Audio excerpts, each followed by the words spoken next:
Today we start the next part of our unit, electricity.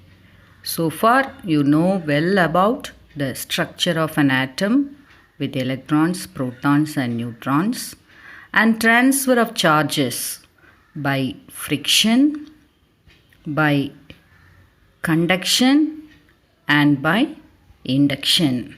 In our last class we have seen the structure of gold leaf electroscope and the process by which it works. This week we consider the working of gold leaf electroscope. So this is the structure of gold leaf electroscope. Once again I'll tell the parts. A brass rod which is inverted through a core inside the glass jar, which has a brass knob or disc above and gold leaves which are hang on the brass rod. That is mounted on a tin foil which is placed over wooden base. And this gold leaf electroscope was found in 1787 by British scientist named Abraham Bennett.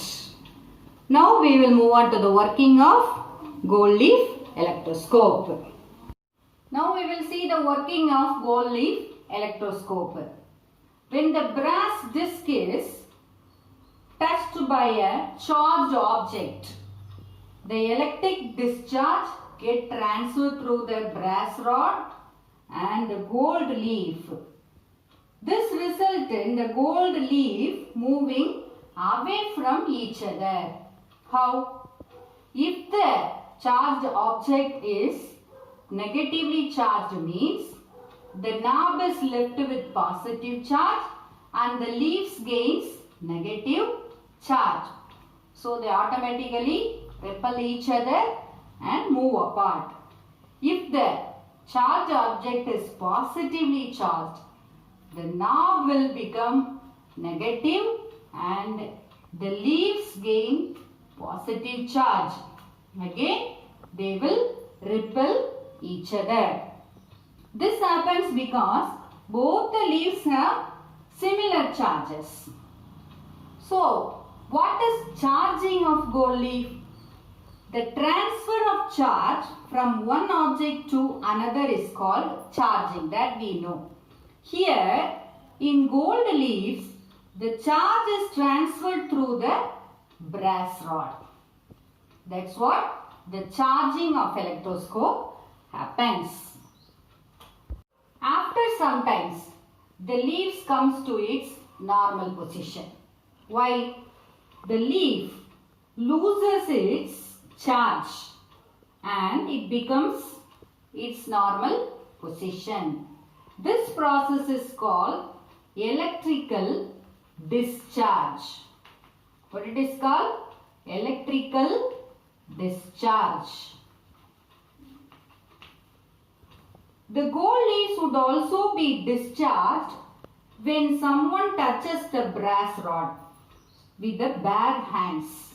In that case, the charge is transferred to the earth through the human body. That's also electrical discharge. When it is happened?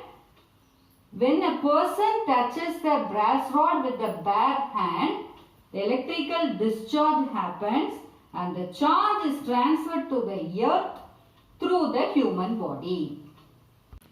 One of the natural process produced by discharge of electricity is lightning. We can explain this discharge of electricity with a small activity. Rub your foot on a carpet floor and touch the doorknob.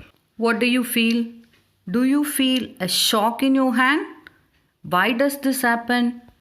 Getting a shock from a doorknob after rubbing your foot on a carpet floor results from discharge. Discharge occurs when electrons on the hand are quickly pulled to the positively charged doorknob. So the quick movement of electrons in the body, which is felt as shock. which is easily discharged from the body. Electric discharge take place in a medium, mostly gases. In that sense, lightning is another example of discharge that take place in clouds. Lightning is produced by discharge of electricity from cloud to cloud or from cloud to ground. Now I will explain how does lightning produced. During thunderstorm, air is moving upwards rapidly. During this movement, the air which moves rapidly carries small ice crystals. At the same time, small water drops moves downwards from the clouds. And when they collide, see, when the crystals collide with the water droplets, this crystals becomes positively charged. The crystals become positively charged and moves upwards. These crystals become positively charged and moves upwards. And this water droplets becomes negatively charged and started to move downwards. So what actually happened? The upper part of the cloud becomes positively charged and the lower part of the clouds become negatively charged. So that the water droplets comes out of the clouds carries negative charges. When they collide each other, the positive charge from the ice crystal collide with the negative charges in the water droplets, the discharge take place and electricity is generated. Due to the production of electricity, what happened? This electricity is seen as lightning. Sometimes the lower part of the cloud, which is highly negatively charged, comes into contact with the positive objects of the earth like mountains, trees, even human beings. What would happen when this negative charges attracted by the positive objects? Yes, it is felt as a lightning spark on the positive objects. We can see that lightning attacks the positive objects on the earth. This discharge produced lot of heat. This discharge produced lot of heat as well as result in what we see as lightning. Huge quantities of electricity is discharged in lightning flash. What is discharged? Huge quantities of electricity is discharged in lightning flashes and temperatures of over 30,000 degrees Celsius or more than that can be reached. This extreme heating, this extreme temperature causes the air to expand most explosively faster and then they contact. This expansion and contraction create a shock wave that turns into a booming sound wave known as thunder. So the thunder, the sound what we hear as a thunder is produced due to this enormous heat energy produced during this electrical discharge.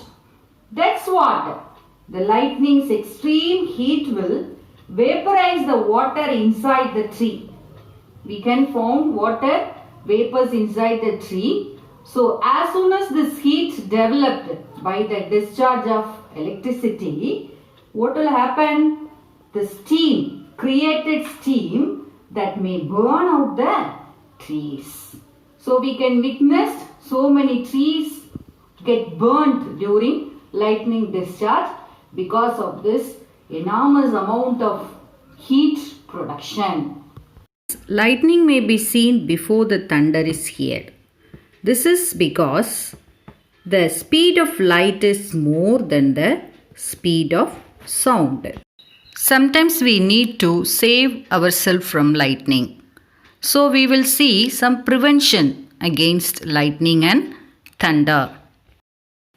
During lightning or thunder, we should avoid stand in ground or open space. You should make yourself as small as possible by squatting. It is however safe to stay inside a car because the car acts as a shield and protects us from electric field generated by the thunder. In today's video, we have seen the working of gold leaf electroscope, formation of lightning and thunder, some preventive measures against lightning and thunder. With that, we end this session. Next video, we will meet again. Thank you. Now you can do your assignment.